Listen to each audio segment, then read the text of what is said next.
Good. Good afternoon. We're going to start off with just a B-flat kind of major scale. I'll give you each note going up, so it might sound try to listen across the ensemble. So starting on B-flat.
Starting at 13.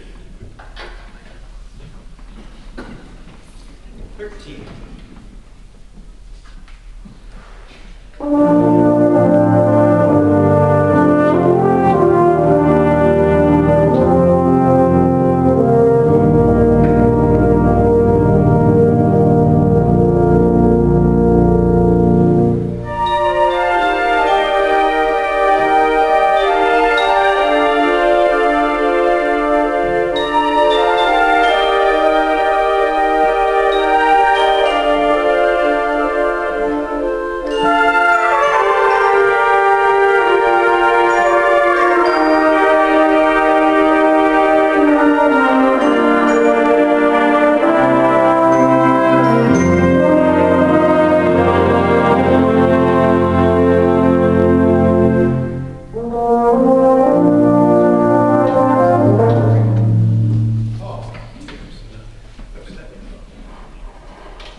was still sort of released like this and then came out this way. You know, so I think it's maybe something you practice.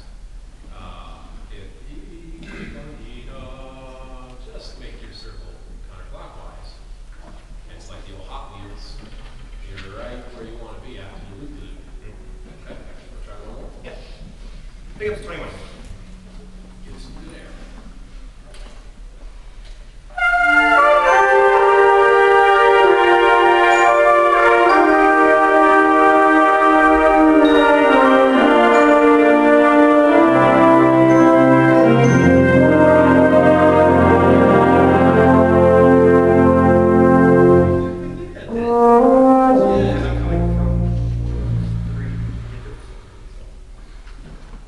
Bar 24, you guys.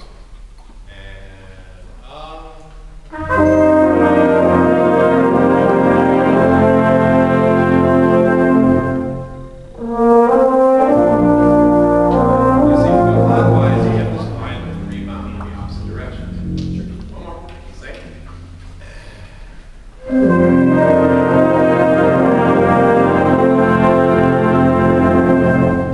Give you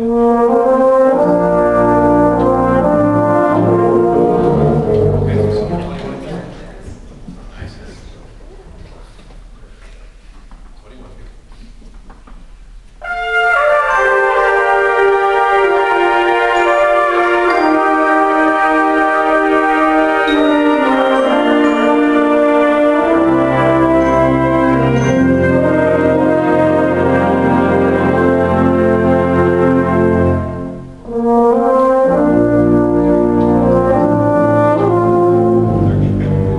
Do 24 in the mind.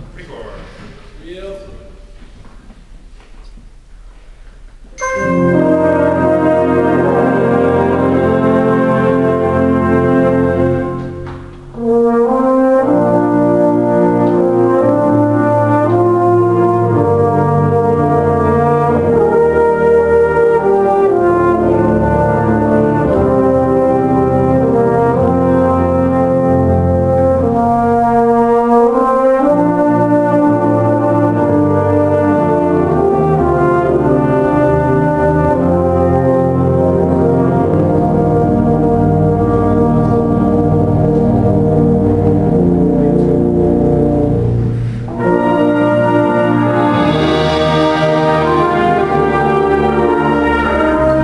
Saying to him while he was conducting, you know, bar 31, he's got everybody hostage. Down beat at 32, he's got everybody hostage. When do you guys get to conduct class, start hearing about Valery Gergiev from me a lot? Anybody know that name? Valery Gergiev? Yeah. Was that? Yeah, scary Russian conductor. Maybe brilliant, maybe not. I'm not exactly sure. I've unfortunately had the opportunity to, not the opportunity is the unfortunate part. I have had the opportunity to talk to some musicians that played under him. The unfortunate part is that they're not so complimentary. Sometimes they think he's a little fake, a little overly flowery and overly dramatic, and some of it's not rooted in real stuff. I hope not. I don't know. I know that he is terrifically passionate. Gergiev, just YouTube it. You'll find some amazing stuff, I guarantee you. And Gergiev has a DVD that I own, actually, and it's called You Cannot Start Without Me. And what's funny about it is that it sounds really egotistical, that the orchestra is all about him. The quote, "You cannot start without me," actually comes from a lesson. There's some YouTube conducting lessons online you can see, and this one is one of them, where he's with a young conductor, and he's doing a bit of this piece, and then he's basically trying to teach the lesson of let it happen or make it happen. You know, as conductors, we have to make a lot of decisions, a lot of times when to get in your business and when to just let you do your business. The conduct, let it happen or make it happen. And he was basically trying to teach that lesson. And he was showing the student that there was a big passage here that we weren't important. The conductor wasn't important at all. It was all just cooking. Great musicians do great musical things, make great musical choices, and great music's the result. The conductor gets out of the way right now. And then there was a moment, sort of like this, where it dissipated into silence and caesura, and he looked at the student and he says, "Now, you cannot start without me." Now is the part where they had to make it happen. So you get out of the way, you get out of the way. A lot of this lyric stuff. So you get to 31 and 32, however, and now you've got the opportunity to juice this stuff up. In conducting class, you'll hear this term meld, you know, and in bar 31, everybody's got a hold of it. So it's not real important to have B2, B3, or B4 be super clear because the pulse is moving. We are slowing down a bit, hopefully in an organic kind of a way, in a natural kind of way. This is coming to the moment of repose on the downbeat of bar 32. But just when you think it's going to completely have its moment of repose, 3, 4, and 1, 2, surprise, we keep changing, and we're going to repeat the tune again. So it has this, and then it's swept up again in the big wave pool. We thought the wave was going to be done, and there's another big sweeper. So that B2 is that spot where you give them all of that energy they need for 3 to move us through the crescendo and into the key change. Does that make sense? Yeah. So, let's see that stuff. Let's go just 29. Take time through it, let 31 kind of happen, let 32, and then push that motion up through the key change into 33. Sure. 2, 9.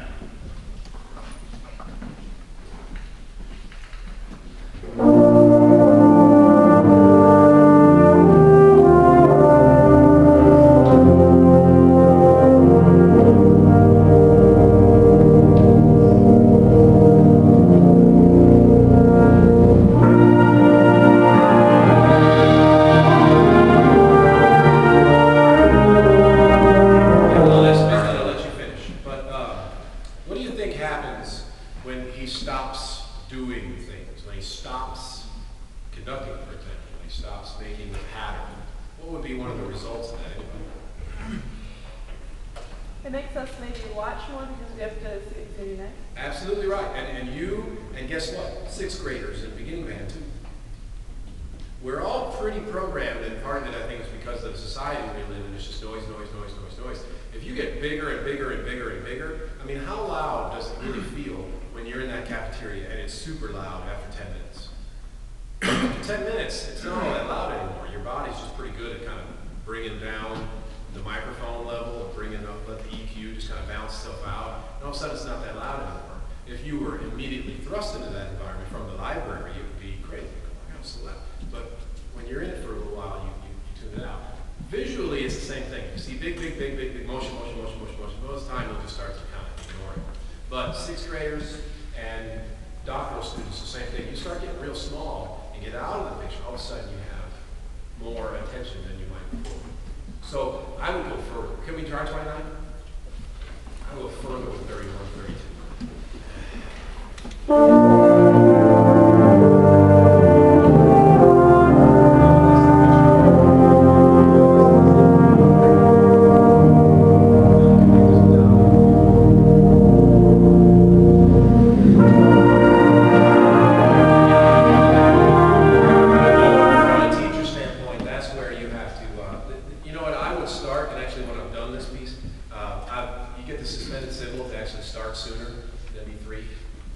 Make that 2, just cheat, start coming into 2, and then you need him a lot in this crescendo in bar 32, and then you just need you have to teach, you know, because here we are, 22 years old, 20 years old, and the half note at 32 still gave away. You know, so our 7th grade band that we're going to play at Summer Was Just Beginning, or our 2nd band at the high school or something like that, we're going to play at Summer Was Just Beginning. You know that downbeat, the half note, 1 and 2 in bar 32 is just going to wimp out. Everybody wants to take that breath right there. We quit on that note, we get excited about the next one, and that's what we teach, so that we build that thing and we connect right before the thing gets went. Okay, how about 29 and then like I said, let's finish. Let's go back to 29. No, 29. Can't read words. 2, 9. That's completely my fault. 29.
think that might be just because you're kind of small with them.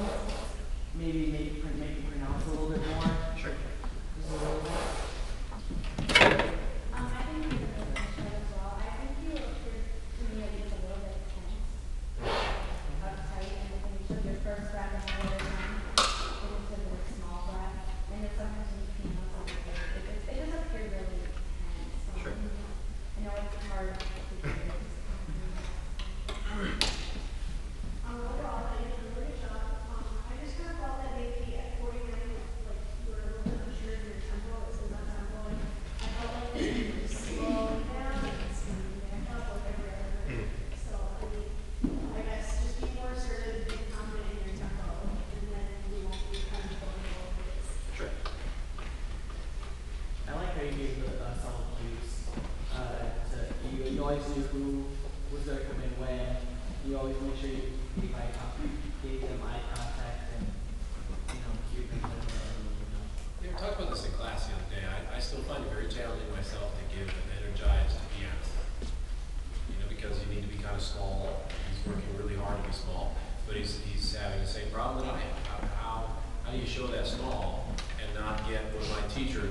Most of you heard me talk about this. My teacher used to give me a hard time about calling piano soft. An ice cream cone in August, he said, was soft. The piano means quiet. Quiet is not weak. Quiet doesn't have to be unsupported. Quiet is better term for piano than soft. So we try to get quiet, small. We run the risk of looking tense. And we get bigger, it's a little more fluid, but then we become one of those bands that always plays too loud. You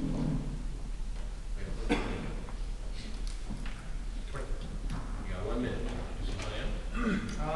Sure. Yes, and notes there on that yellow thing. Yeah, let's go back at 17. This is a hard piece to conduct, and it's not one of my favorites. It's a lovely little tune, but I think you might agree with me. I just wish you'd have repeated 1 or 2 less times. And because he hadn't, it's so hard to pace. It kind of gives up all its goodies in the first 2/3, don't you think? By the end, another key change. Well, I like the last one, but I'm not excited about this one anymore. It's the same tune, it's the same fermatas. I think it would have been a really better piece if it was 30% shorter, but maybe it's getting paid by the measure. 17. Can we go ahead and just listen to the clarinets? That part? I'm going to go ahead and give us that tempo. But just the clarinets, and let's make sure that the interval lines up correctly and that we're moving at the same time. Just right on 17.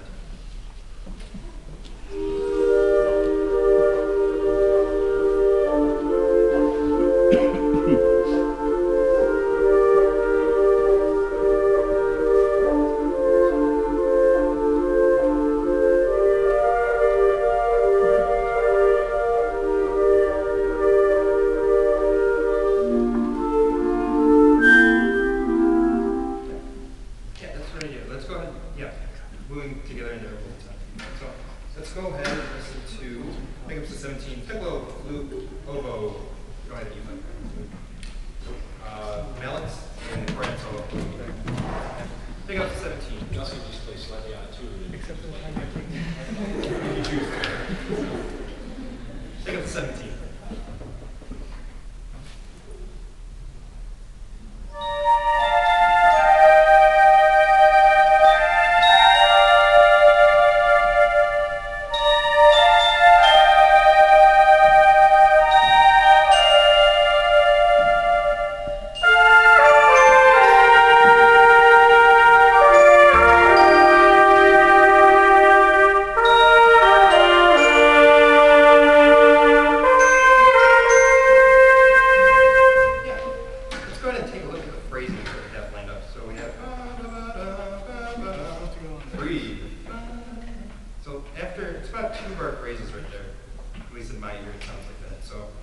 Let's go ahead and after our dotted half notes, go ahead and last bit. Last bit. Sure. Lift after the dotted half notes, and then we'll go ahead and lift up the vibrate then as well. Same thing. Can we go ahead and add both parts together? So this is pickups to 17.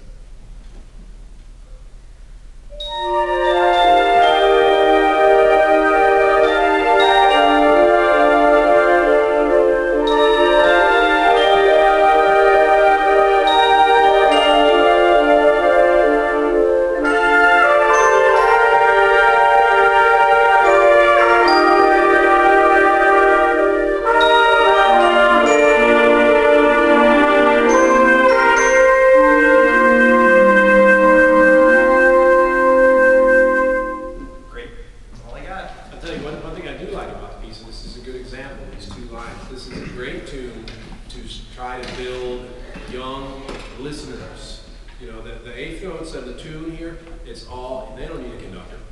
You didn't need it. You know, he could have stepped right off and just said, ready, breathe, and you just sought out the eighth notes and sought out the melody and just play together.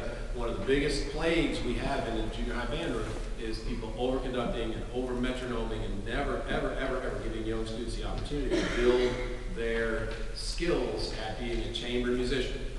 And I know a million of you have heard me say this a million times, but a million and one still wouldn't be too many.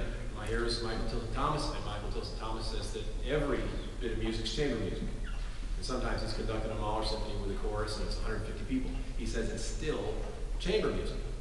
Because if we approach it like that, and we listen like that, if you listen in your bigger ensembles like you do when you're forced to in your quartets and quintets without conductors, then we make a million better choices just immediately. And your sixth graders and your seventh graders can do that if you give them the opportunity. It won't happen this week, it won't happen next week, it might take a semester, but in a while, you know what, that's what we're doing. You can't run a mile the first time you try either, but you'll never will if you don't.